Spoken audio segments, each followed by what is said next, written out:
Bon dia, Eva Corja, Eimear Burke here. Welcome to another Fireside Chat. And this is Fireside Chat 177. As you can see, the format is a bit different tonight. But I will start, as I usually do, first of all, with a prayer for peace. Gamara Shiakon fud na crunne, Gamara Shiakon in our Jaili, agus in our Jirha, Ganari Lin, Lenar Kuj Garamaka, Gamwich Buikas Jev, Kwifta, Spirit Kwifta. May peace prevail on earth. May peace prevail in our homes and in our countries. May our missions be accomplished. We thank you, guardian spirits and guardian deities. As the fever of day calms towards twilight, may all that is strained in us come to ease. We pray for all who suffer violence today. May an unexpected serenity surprise them.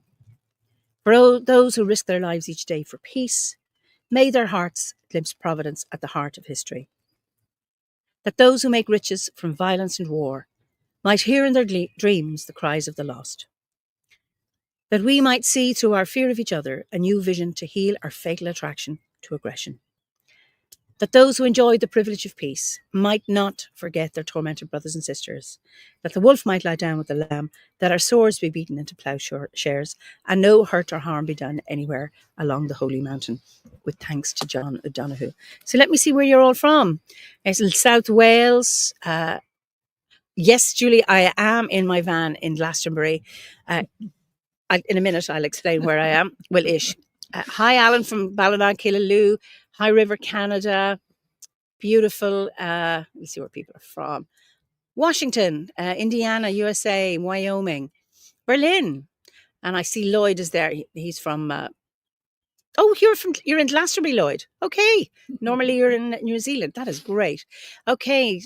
Northern Ireland. Brilliant. Lovely to see Northamptonshire, Hertfordshire, Pembroke, Melbourne, Australia. Just lovely to see people from so far away in all sorts of places.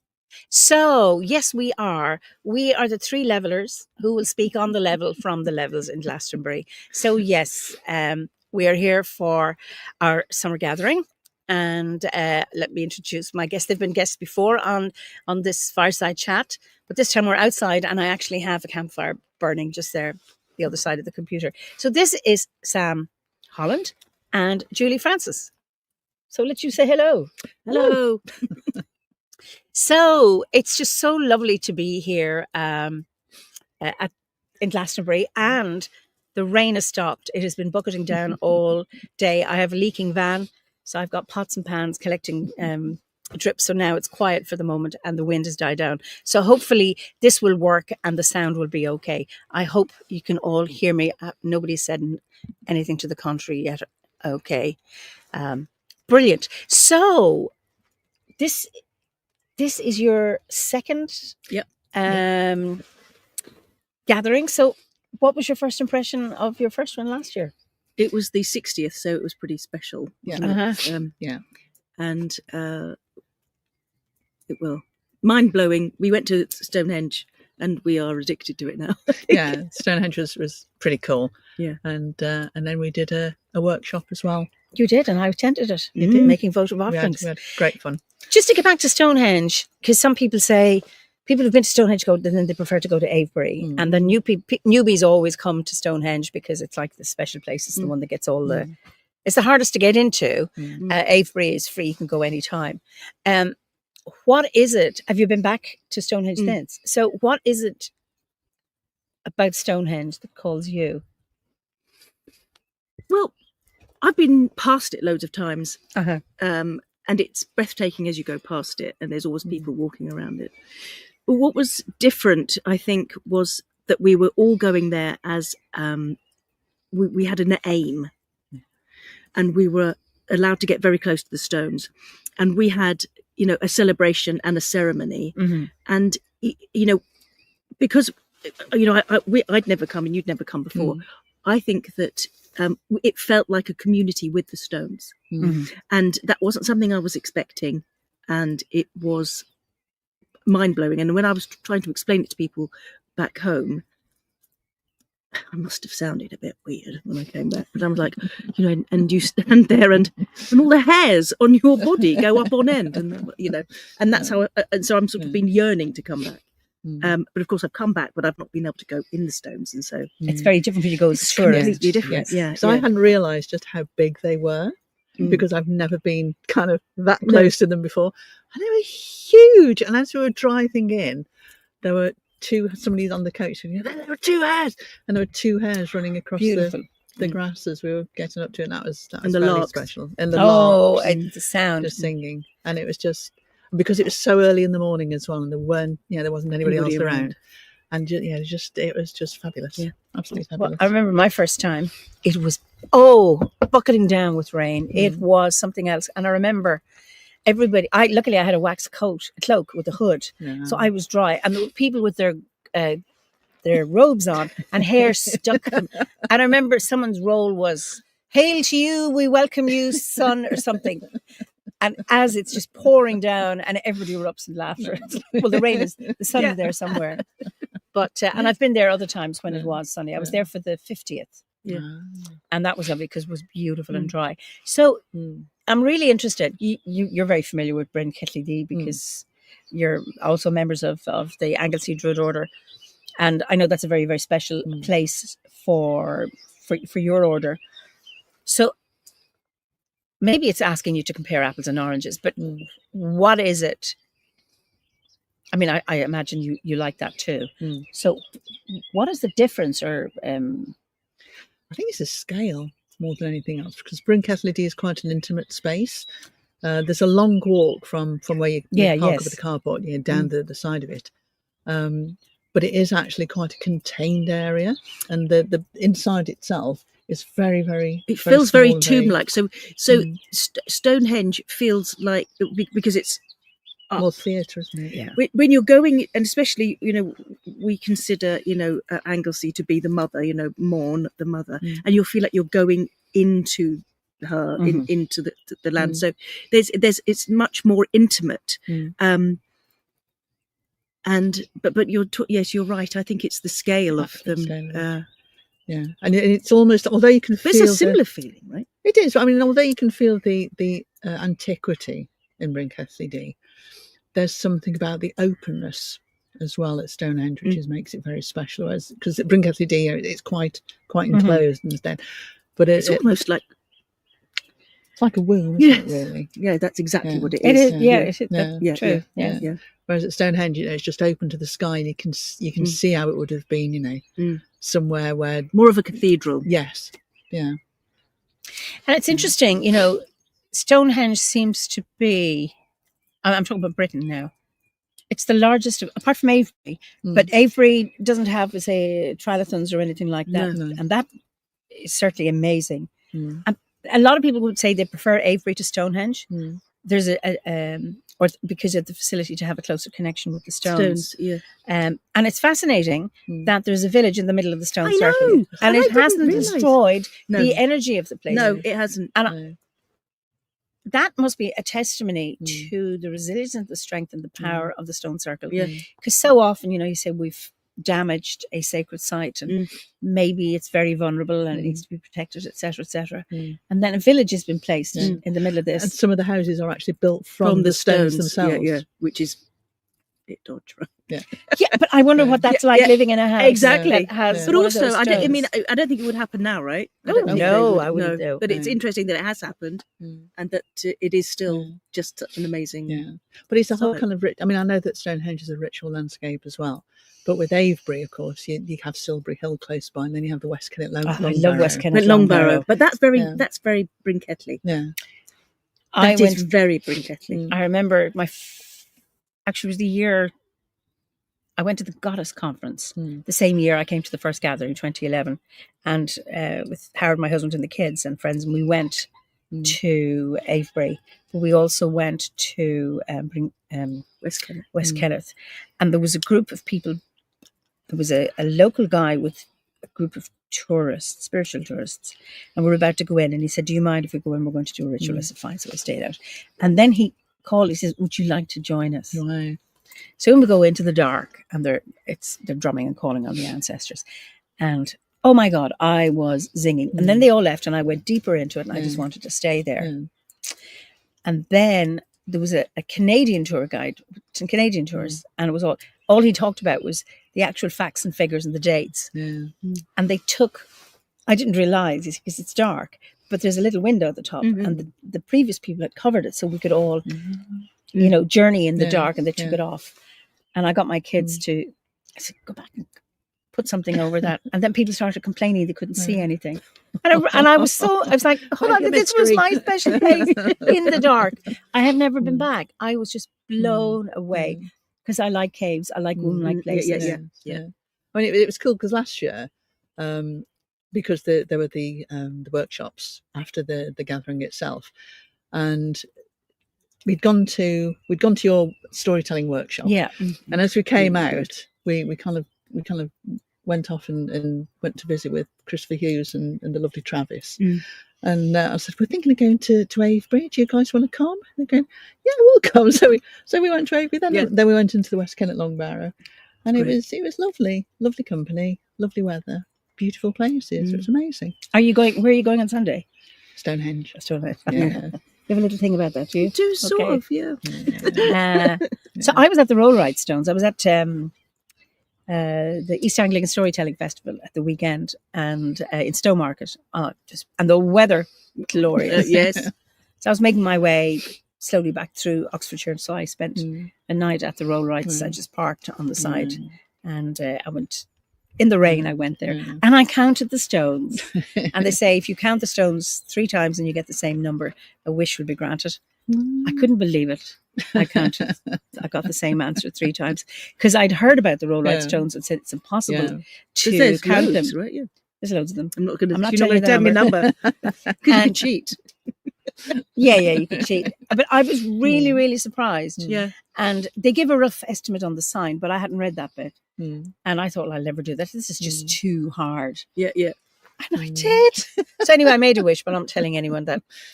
So Liz says, I've always wondered what must be like living in Avebury, smack dab in the middle of that. I mean, that's an interesting question, Liz, because, if you've one of those stones as part of your house, maybe, is it a hard place to live, or is it a really beautiful healing place? That it's like some people can come and live in Glastonbury and they just find it's a spiritual home, and others come and they go mad. That it all depends on how compatible you are with the energy of the stones. Just beautiful. And of course, Ferdy, it says if you've booked for the gathering ritual, you can go up to this. You're not allowed, Ferdy, to actually touch them. You used to be able to, because I have touched them, but in recent years, you're not allowed to touch them. No. And I know one of our members wasn't feeling well, and he went over to lean against the stone because he was feeling a bit ill. Somebody came up from behind a blade of grass and said, "Don't touch that stone." So, and then Eunice, hi Eunice. Eunice is from Orkney. The stone circles of Stennis and the Ring of Broadcar and Orkney are older than Stonehenge. Okay, many of the islands have standing stones. I have been there, and they are absolutely amazing. I'd forgotten. Apologies. And Orkney. Well, that's the womb-like piece. This is the Ring of Broadcar and Stennis are big, big, big stones. And of course, I don't know, do Arcadians think they're part of Britain, or are they a land and island all to themselves? Are really, really interesting. So they were, and I was there at Samhain time. It was just magical. I mean, friends of mine, we did a private ceremony there, but just beautiful. But I also on the mainland main island of Orkney was it's the one with the dogs, the coo. A coo is the Irish or Gaelic for hound, and you have to go in and crawl in. I could go in crouched up. Everybody else had to go on their knees because I'm so small I could do it. And then there's 5 chambers, it said, and they found dog skulls there. Wow. And that blew me away. That was beautiful. And then we went to Rousey, which is one of the Orkney Islands, and it's known as the Egypt of the North. And and I cannot remember the name of it. Apologies for that. There's 2 floors. There's you go down a ladder into another level. Oh, right. Like a 2-story passage or whatever it was. Just beautiful. It always makes me. And then I went to, what do you call the other one? Skara Brae. Oh, right. And that was really fascinating because that was just unearthed after a storm, and you go. And no trace of the people who lived there. Yeah. everything made of stone beds, stone tables, Yes, stone shelves. yeah. I just Like little sideboards. With little that's holes right. in Yeah, just incredible. brilliant. Have you ever been to Castlereagh? No, I haven't. Yes, it's incredible. Beautiful place. Okay. And it's a sort of mixture between Avebury and Stonehenge. Yeah. It's got isn't it? Well, you've not only got the actual circle bowl. itself, but you've got the fells around it. So it's almost like a stone circle within a circle. Yeah. Oh, brilliant. And it's mountains. like in a It's bowl, gorgeous. isn't it? It's just amazing. Yeah. Just outside Keswick. Beautiful place. We were planning at one point to be up there and we'll do it. And then we thought, no, we want to stay here. Tired. So, but it's a great place to go. Beautiful place. Do you know what? There are so many places to go. Yeah. And yes. So, Beth Anya, many places with standing stone circles all around the world, but most of the time it's not known. Yes. Oh, Ricky, you're so good. I didn't touch the stones, officer. They touched me.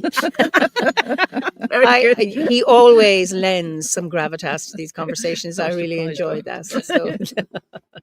And Tara, I'm in Alberta, Canada. I've longed to see Stonehenge since a child. I'd be sad not to be able to at least lay my hands on a stone there. I know, but it's all about protection, etc.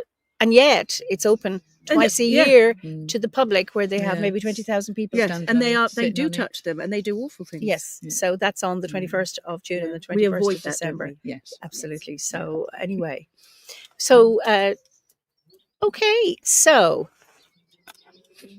And Sergey says we have standing stones in Dolmen in Belgium too. Okay, brilliant. Callanish would be interesting to visit. I haven't been. Someday I would like to go there. I've been to Carnac in France and Brittany, and I mean they're incredible because they go on. It seems they go on for miles, or kilometers in France. And I've been into Gavarnie, which is, or is it Gavarnis? I don't know how you pronounce it. It's again like Philip. Or like the reason why I mentioned Philip, because I'm a bit like Newgrange, and in his novel he describes it and he says not as impressive as Newgrange, or more impressive than Newgrange. I said, excuse me. So they have these incredible carved stones all on the inside. Beautiful, amazing to see. In Anglesey, you've got not kind of the Bryn Celyn as well. You've also got, but I'm going to say it wrong, Claudia de Gauris. And that's got rock art inside it as well. It's got little chambers inside. Beautiful. And we've got a key to it, haven't we? Have we? Yeah, because Chris took us in, didn't he? I do. Yeah, we're allowed to go in. Very nice. That's Very quite nice. cool. Brilliant. Yeah. Oh, walking trees made you made your own stone circle in your backyard. Beautiful. So, get back to Wales now. You are a bit of a Corridwen nut. I am. Fanatic. Aficionado. It's a expert. Artist. Yes. Sculptor. Yes. So account for yourself. Well, I've been working on a Corridwen sculpture for about 4 years, and it's come to a crescendo now. And the idea was to put her. I want to make her in bronze to go somewhere near the Lake Bala, Llyn Tegid. And so I've been on a mission to make her. I've now made her at 3.2 meters. She's standing on a cauldron with the legend of the myth around her, around the cauldron. And my aim is to make her in bronze, and which costs a lot of money. So I've now done a GoFundMe page. And my idea was to take her to the National Eisteddfod in Wales, because that's the only place it makes sense culturally, because she's of the land, she's about poetry, and she's about the Welsh language. And so there is the National Eisteddfod of Wales is the largest cultural event in Europe, and it's full of Awyn. It's singing and dancing and poetry, and there's a little bit of art.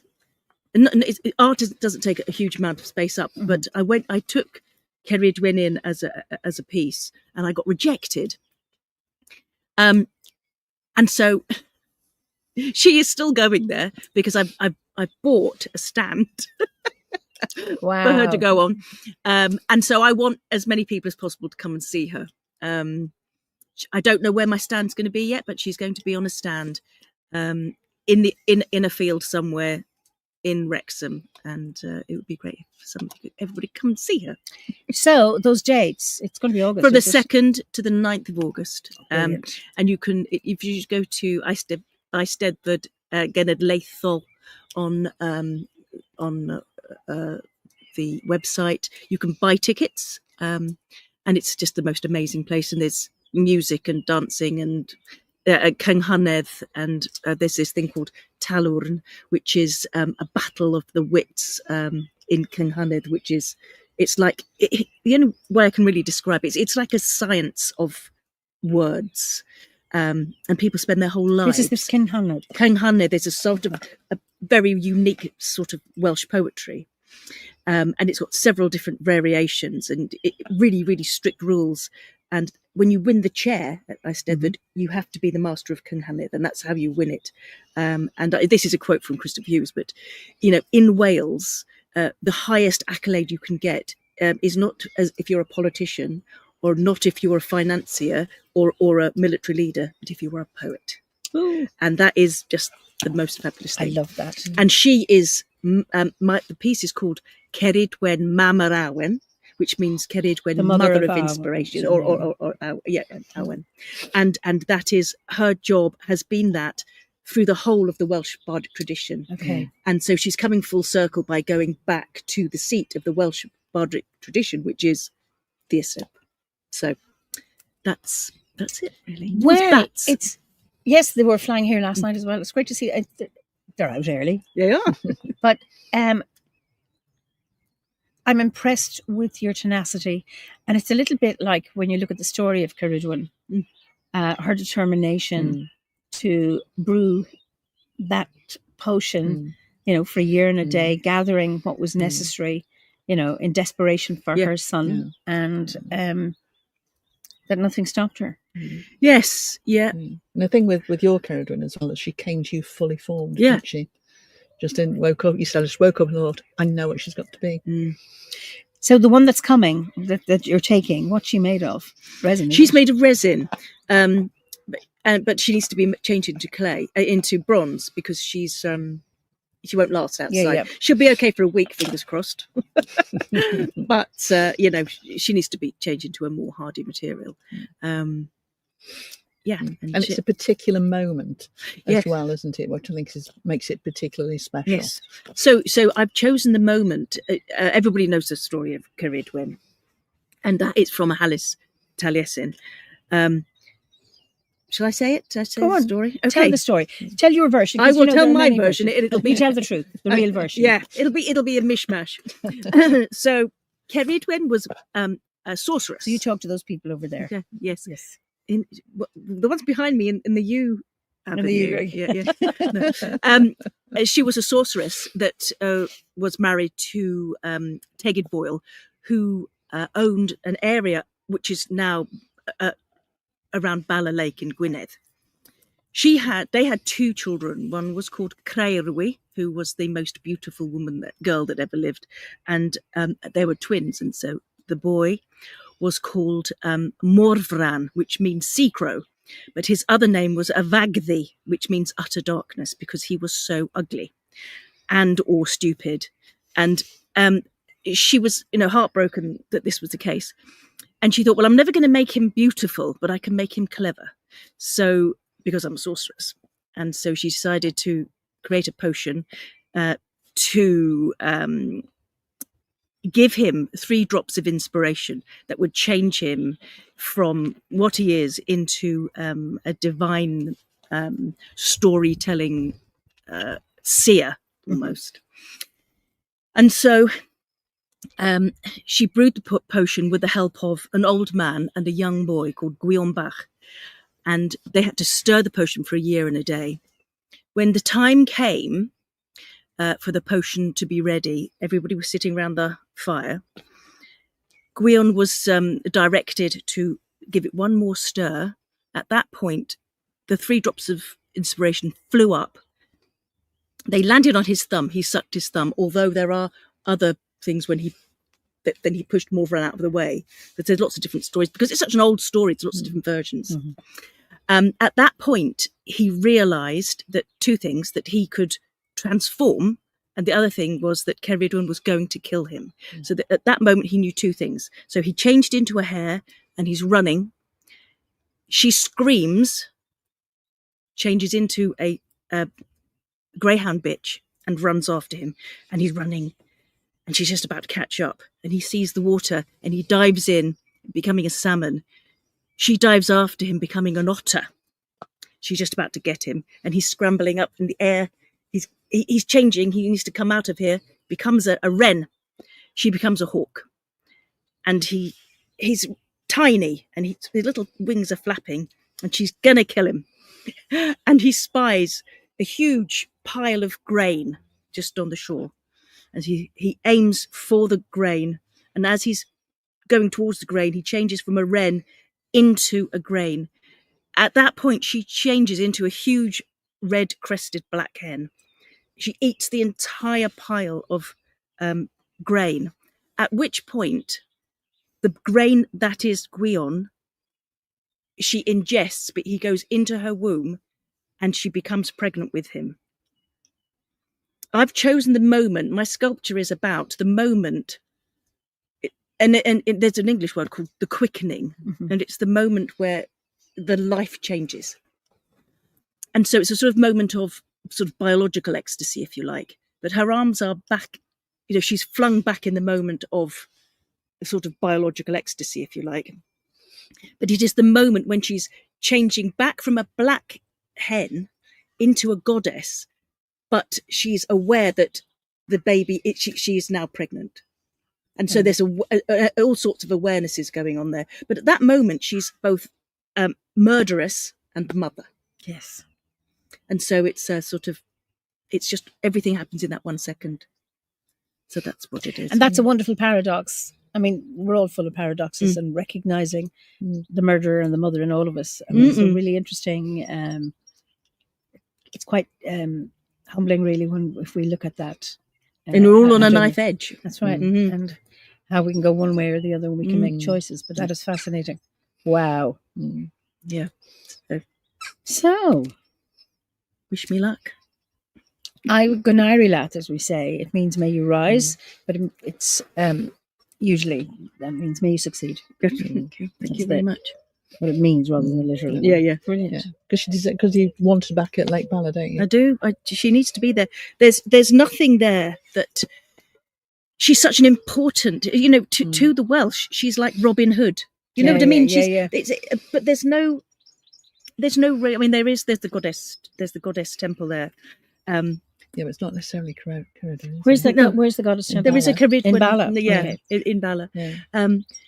But there's a sculpture of a bloke, in 19th century bloke. Well, of course, there's sculptures of 19th century blokes everywhere, isn't there? And it's just not.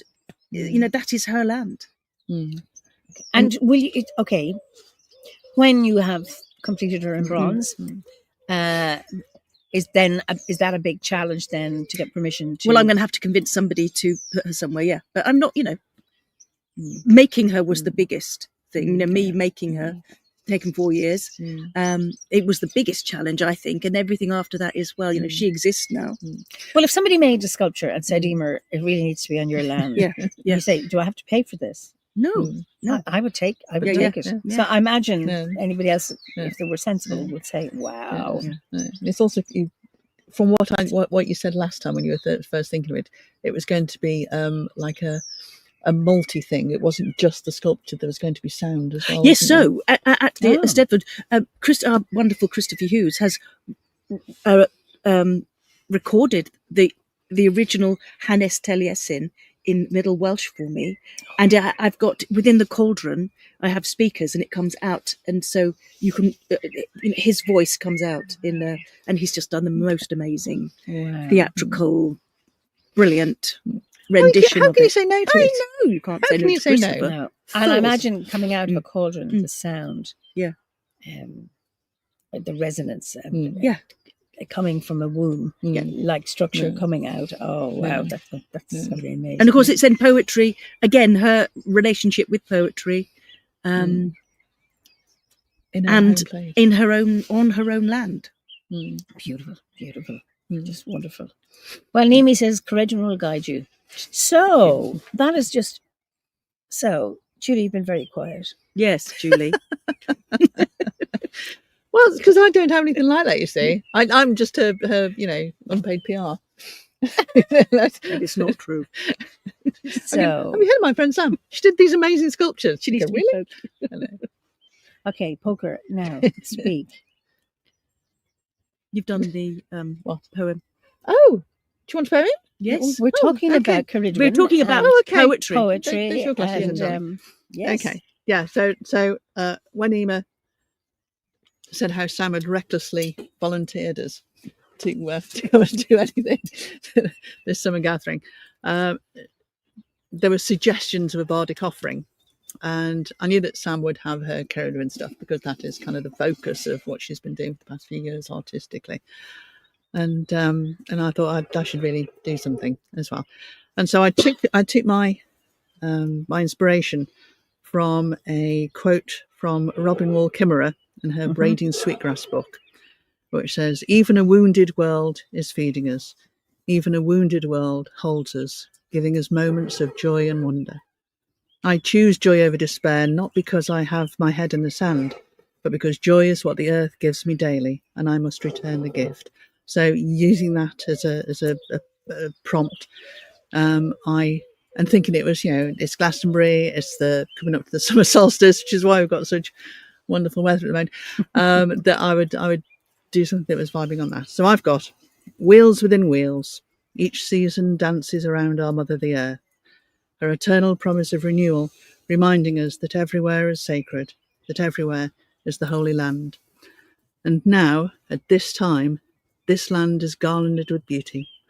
We gather here as the warm, languid days of summer stretch ahead of us, revelling in the land's abundance, rejoicing in her all-encompassing love, and we know that we can hold this joy close to our hearts as the wheel turns again. We know that despite the sorrows of war and the greed of those who already have too much, even despite the wounding of our planet and the cries of nature, we can hold the beauty of our mother close to our hearts, and we can return her love and joy to all around us as thanks for her gifts of birdsong and sunsets and the hope of each new dawn. Oh, it's just lovely. Beautiful. So this is composed for today. Yeah. Yes. Oh, I'm not a poet, and I'm always in awe of people who can write to order. It blows me away. That is so beautiful. Oh, thank you. Thank you. That's okay. Really, really lovely. Okay. Oh, do you have any more? No. Although Sam had the most wonderful. Sam had, because this is kind of Samland. Sam found a was it? I was convinced. R.S. Thomas poem about Cerridwen about 2 months ago, and I thought, oh, this is amazing because it's bringing in poetry, and he's an English speaking Welshman who was obsessed with nature, and I thought this is exactly what. Anyway, I cannot find the poem. I think I manifested it or made it up. Google doesn't know where it is. And nobody knows it actually. Anyway, so that happened, and then I wrote another thing down, and I've lost the book in between coming out. She was literally reading it to me this afternoon, going, "I've really like this, so as I can read it properly." I was going, "That's amazing," and it was again, it was something about like politicians and statesmen with their hands full of stuff that will destroy us, full of gifts, and it was just amazing. It's gone. Yeah, it is. I got her again. We need to go. And she's going, "Where's my book?" We looked. Anyway, yeah. Anyway, some lovely reactions. We'll come to you now in a minute. Smiley faces, beautiful, and the bird song is there with you. I can hear it, but it's interesting. It's nice that it comes across. Beautiful, thank you, lovely. It's interesting to go back to before we come on to your recovery poem. Point.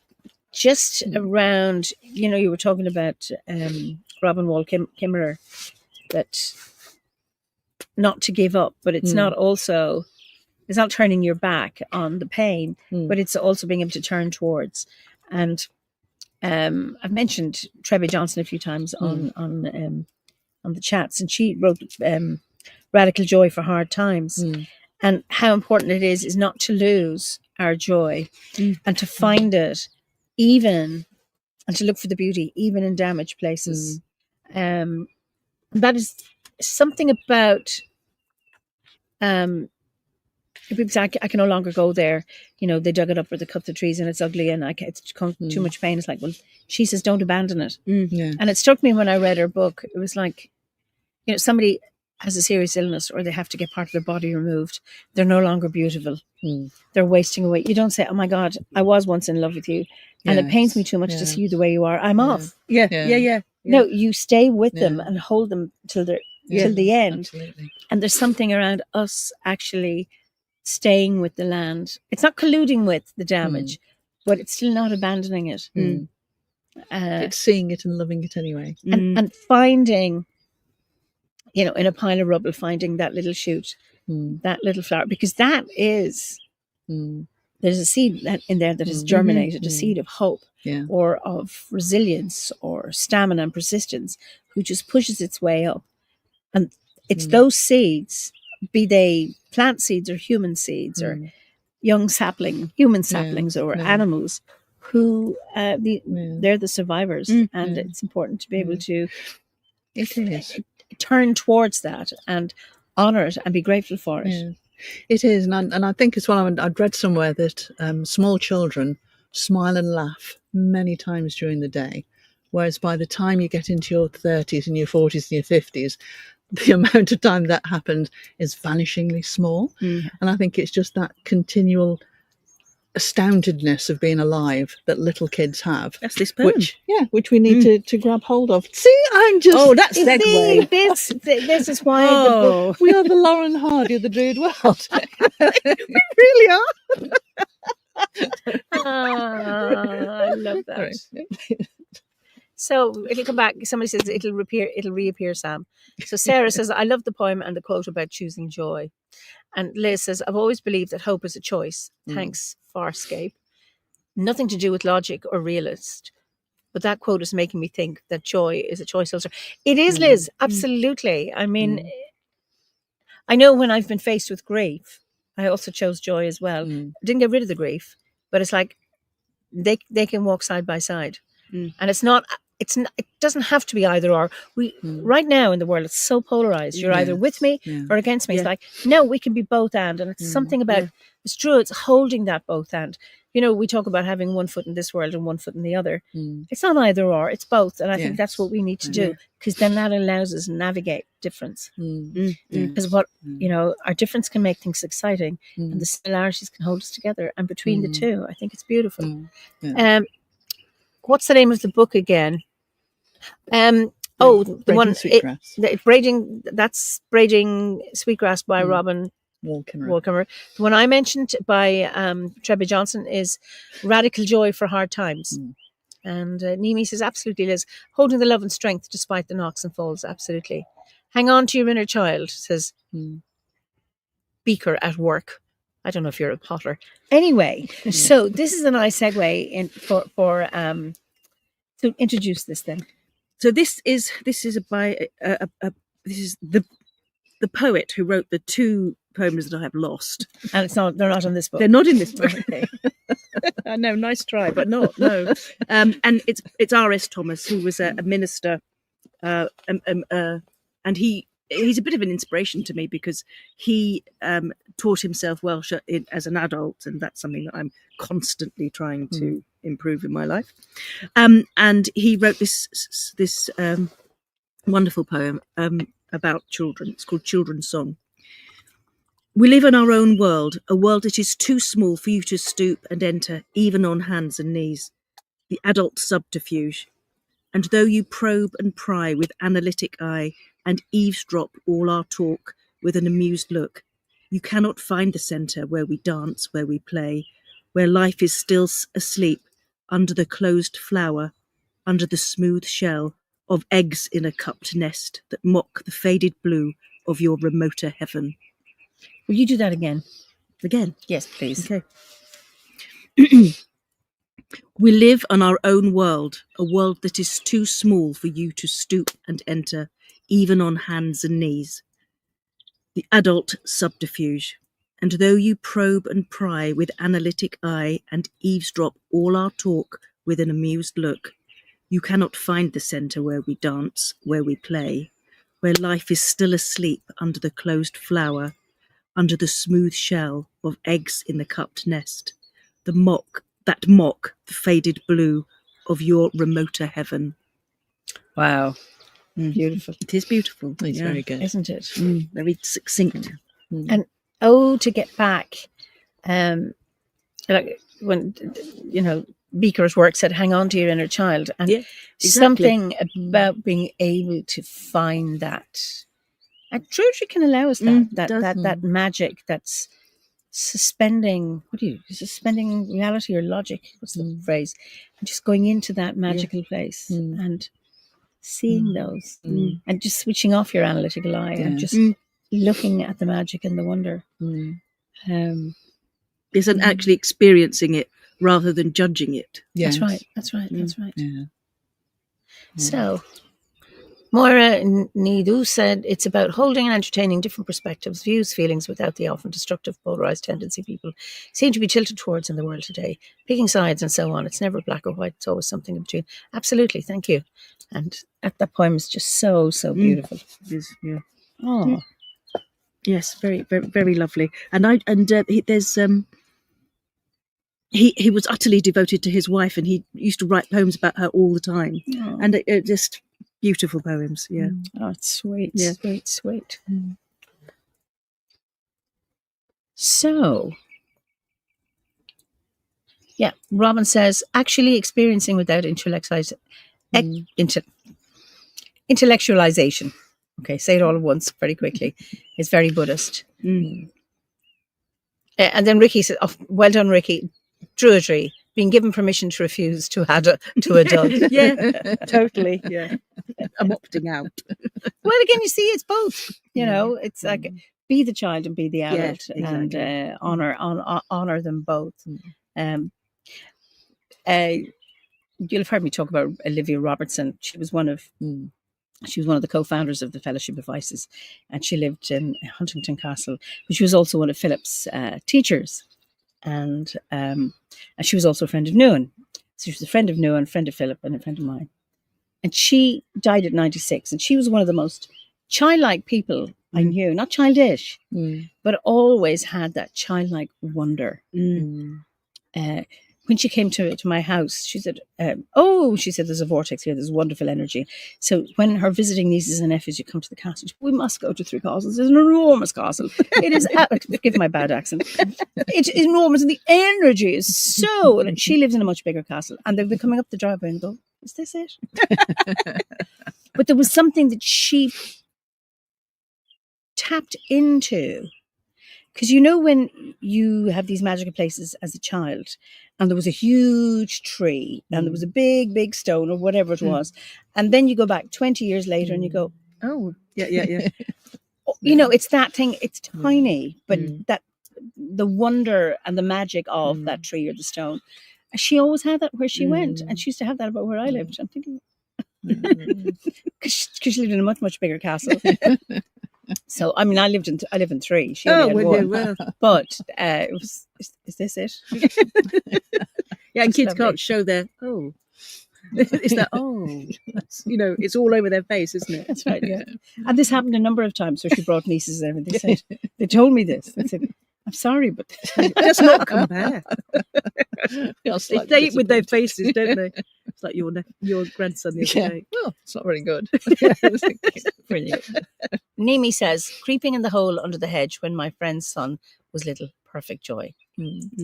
That's really being silly and just really taking off the adult veneer and being daft and getting in through a hole in the hedge is lovely.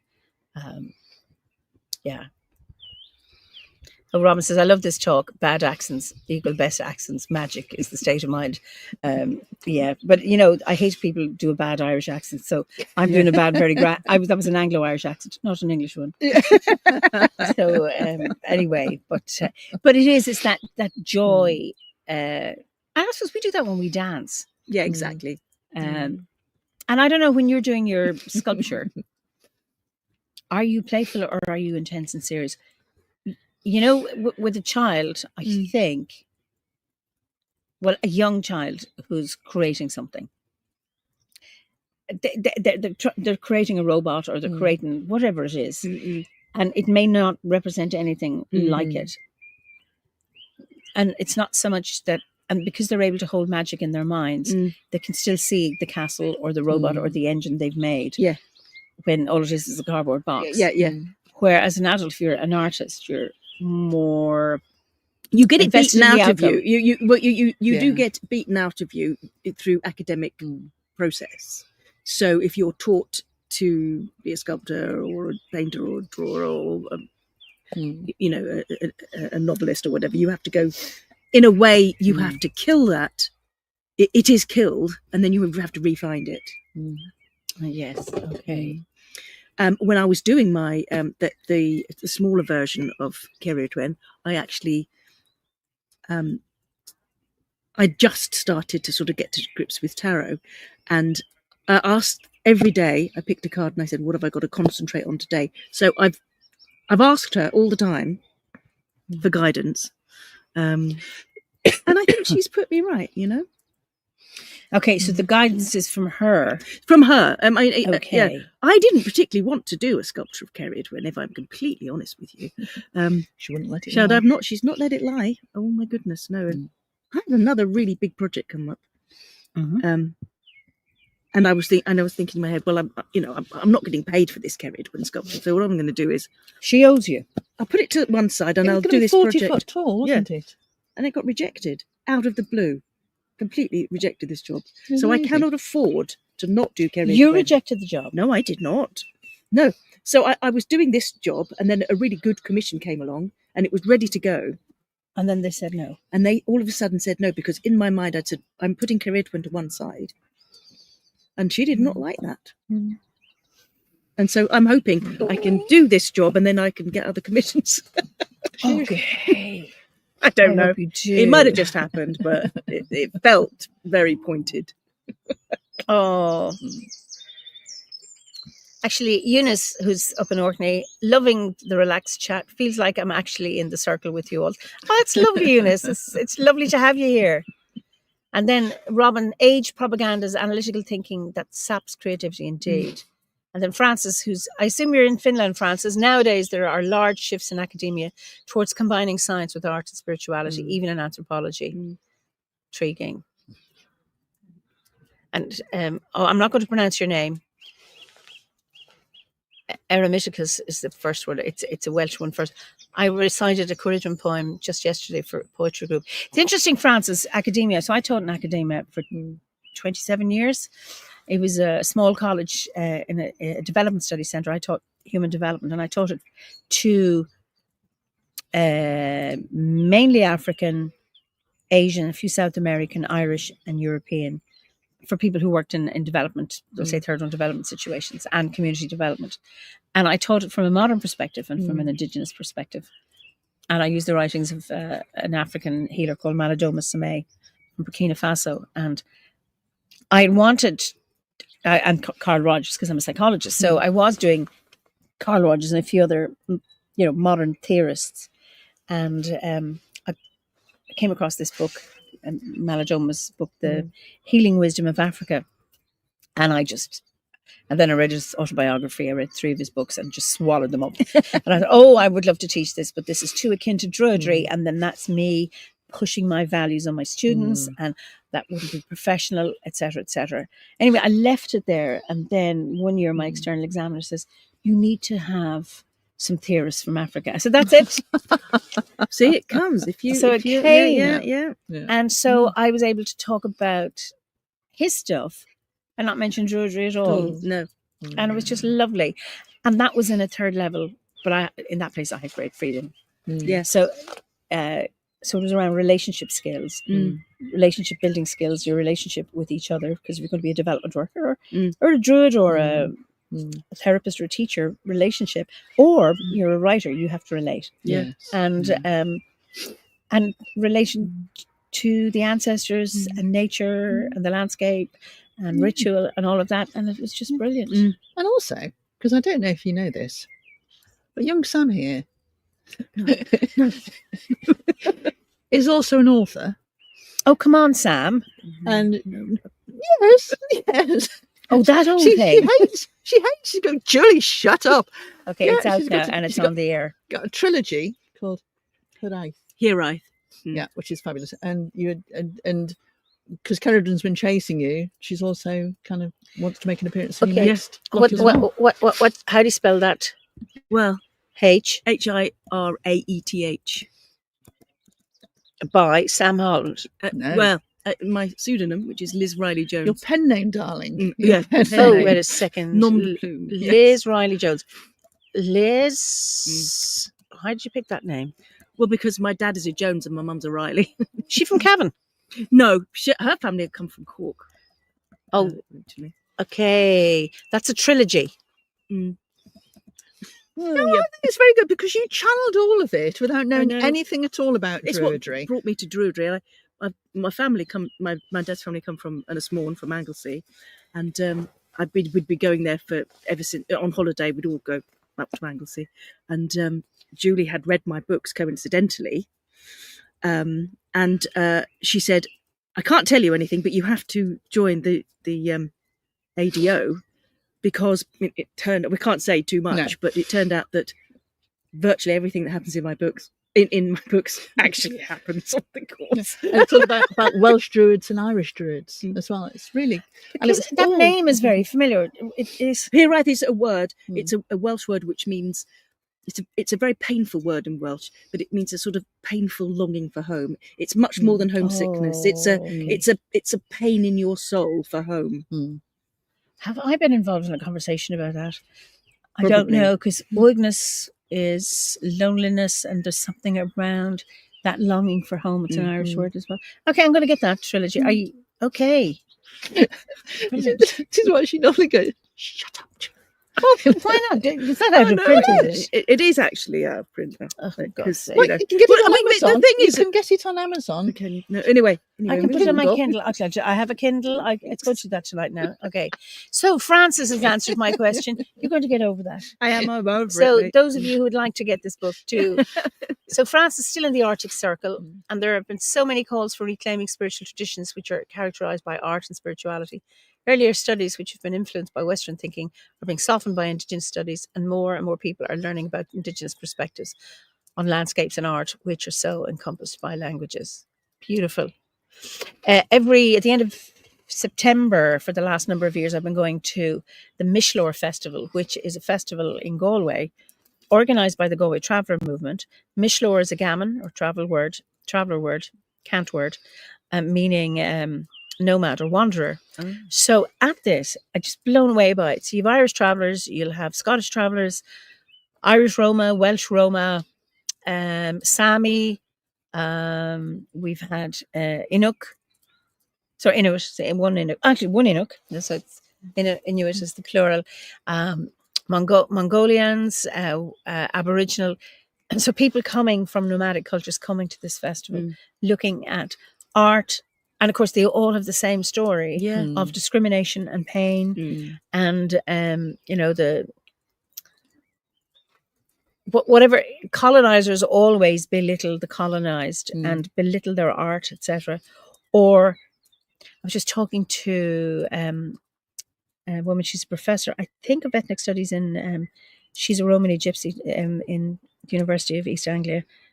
Sorry, Hazel, I've got your title wrong, but I know you're a professor of something there.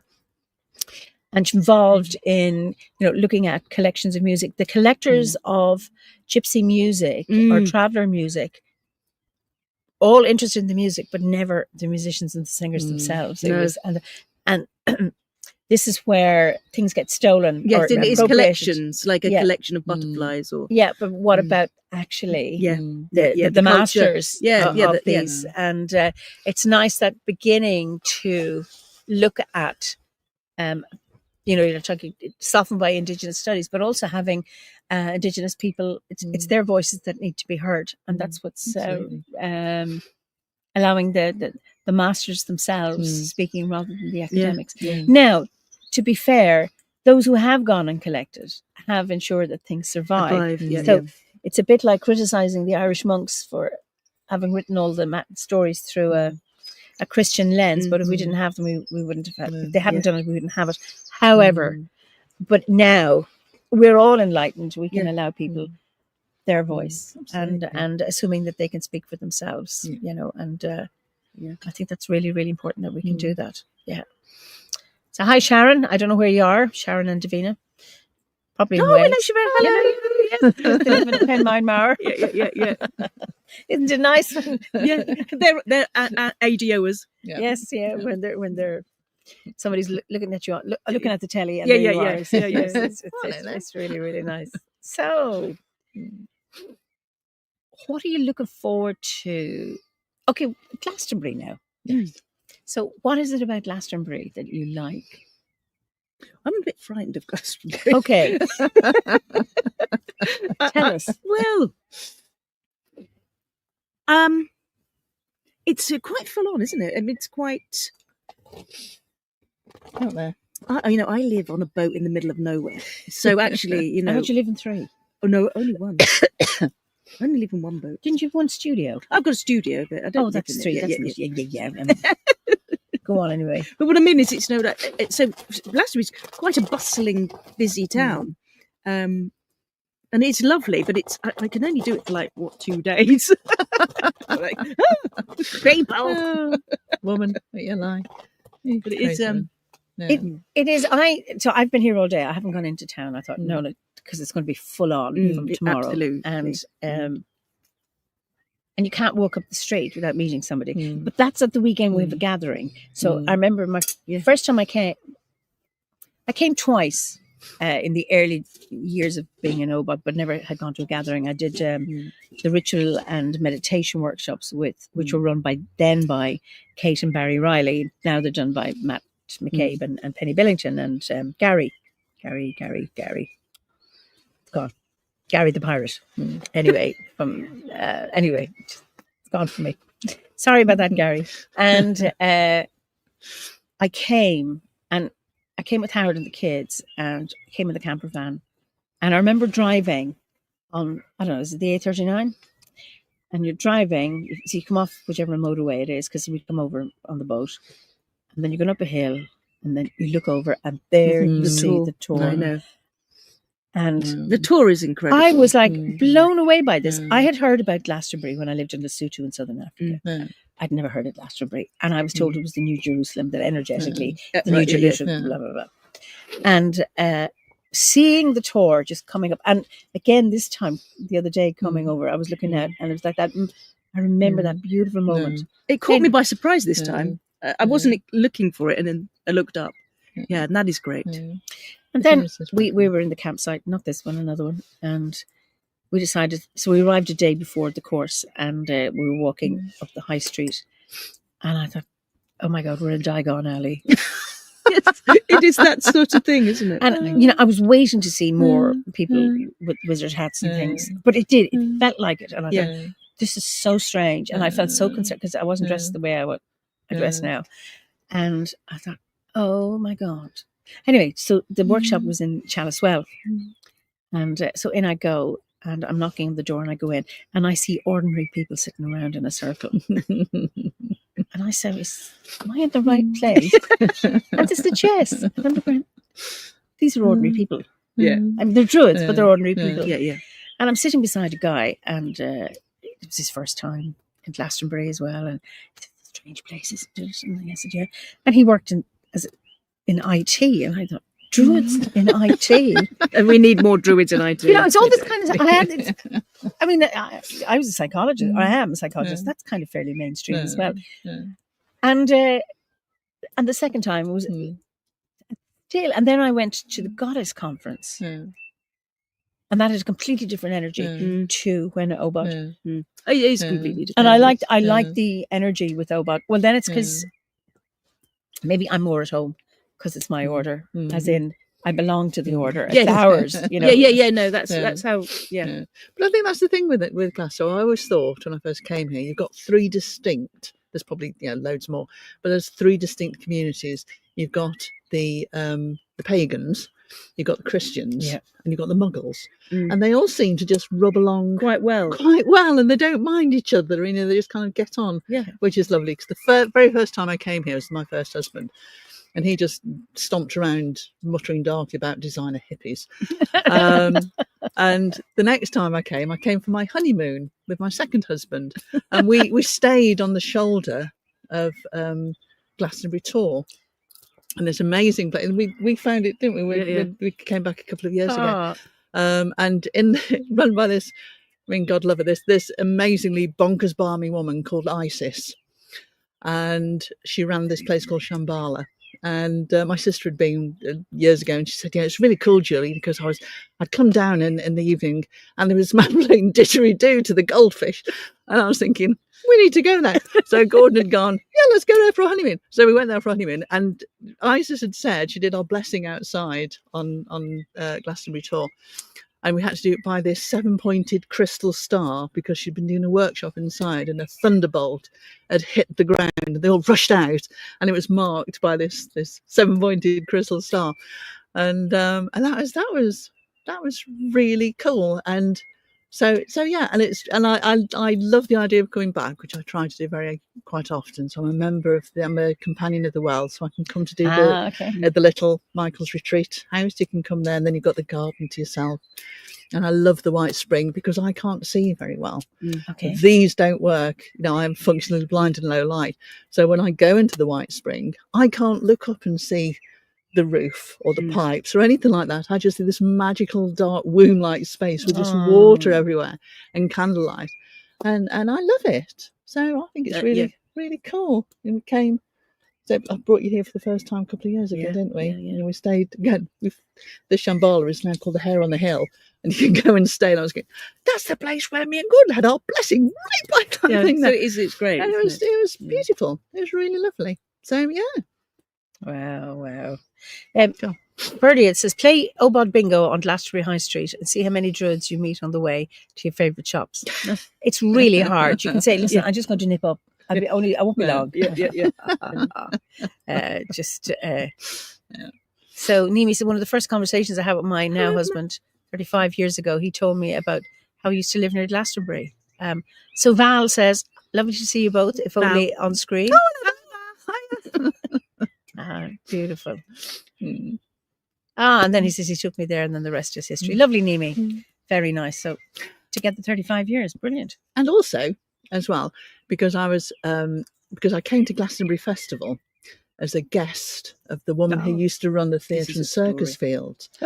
And she was Arabella Spencer Churchill. She was Winston Churchill's granddaughter. And we met through a Buddhist group. And after going there, she said, well, come to the festival, Julie. So I've never paid to go to Glasgow Festival. And we'd always kind of turn up and, we'd have our little enclosure with her rather than sharing toilets with millions of people. And when she died, because she died about 6 months after Gordon, and I was invited back to do kind of, she had her funeral in Yeovil, and then we went back to Glasgow. We had the Glastonbury Town Hall, and her brother, Winston Churchill, kind of junior, he brought out all this Paul Roger champagne because that's what Winston had always drank. And it was wonderful because you had Sir Nicholas Soames, you had all these, aristocracy, and you had the crusties of Glasgow. Who just came in, and they were just kind of rubbing shoulders and drinking Paul Roger, and it was fabulous. And I was walking down to the Georgian Pilgrim, kind of en route it, behind Bill Bailey, because he went to school with Bella's husband, Haggis, who's a juggler, and they still live in Glastonbury. Well, Bella doesn't, but Haggis still lives near Glastonbury, and his daughter, and they still run the theatre and circus field. That's lovely. So, Isn't that a lovely story? Yeah. Wow. Yeah. No, because I also famously, because I don't think you should confess now. Oh, well, it's too late now not to. I know where she's going with this. I don't think anybody that will be affected by this will actually see it. Because Bella was such an amazing person, and we both got invited over to Zoggenberra when Mary McAleese came to open it, the Spiritual Care Centre. This is in Cork. It's a Buddhist centre, and Mary McAleese was our president before Michael D. Fabulous one. And my husband had just died, and so I'd had a lot of time on school, and I'd only kind of been back maybe a month or two, and Bella said, "Do you want to go?" And I thought, God, yeah, I do go. So I had to pretend. I said my mother was dead, so that I could go whale watching with Winston Churchill's granddaughter and meet Mary McAleese. I told you shouldn't have confessed that. It's too late now. You've retired. She goes, "Oh God, Julie, I can't believe you said that." Yeah, but that was really quite cool as well. And did you see whales? Yes. We went near Castletown Hen. There's a castle. I've never seen them. Oh, and there was a fin whale, and I heard it breathe, and I heard it breathe as it went down again. My it was goodness. the most. I thought, I don't care. That's something that that is. That was worth the fib, anything for. It? I didn't say that. But it's brilliant. Yeah. I've never seen whales in the sea, and I've seen dolphins the odd time, but I've always missed them. Yeah. You know, there were lots. I'm on the sea on a ferry going someplace. There were lots of them yesterday, or they're there the day after, and I think it's not fair. It's the same with otters. Well, up in the shrine room at Zoggenberra, because there's a big kind of semicircular floor to ceiling windows, and you used to be able to see humpback whales out in Bantry Bay. Yeah. So there's lots of dolphins off Moelvra in Anglesey.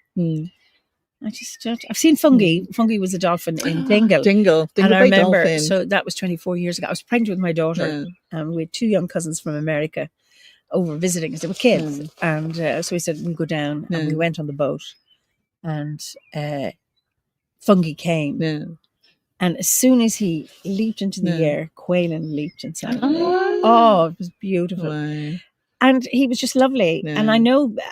People used to go and swim with him, but he was there for a long time. Then maybe another one came. And then there was another one that came up at Fenor, which is Clare, the beach. But that's, I had one dream a long time ago. I was swimming with whales. And I was quite nervous. They're big. I mean, you know, it's like there's the eye or whatever. And I was in the water with them. And I mean, they were not attacking me or anything, but I remember being, oh God, this is so exciting. So I'm scared. I'm so excited. And then I woke up, which was awful, you know. But the feeling has stayed with me. Yeah. It's a really magical dream. But I took both my girls swimming with Fungi when we went to Dingle. And we didn't see him for ages. And it was because he was just swimming around their feet and their legs and stuff. And every time he did jump up, of course, old digital cameras. By the time we'd taken a photograph, you missed it. He'd gone. Yeah. So this kind of crusty old chap who owned the boat, he just let the girls jump into the sea from the top of the cabin. No health and safety. Health and safety third. Throwing themselves off. It's brilliant. Brilliant. Oh, that's wonderful. Well, listen, it's been such a joy having talking here, and the weather, thankfully, has stayed benevolent. Yes, the gods were with us. Thank you. And you can hear I'm sure some of you can hear the bird song. Just beautiful. The sun's just setting over there. Look. Yeah, it's actually we can see the sun because we can. Brilliant. So I'll let you say good night to everybody. Good night, everyone. Lovely to see you. So thank you so much for joining us and joining us for our very, I suppose,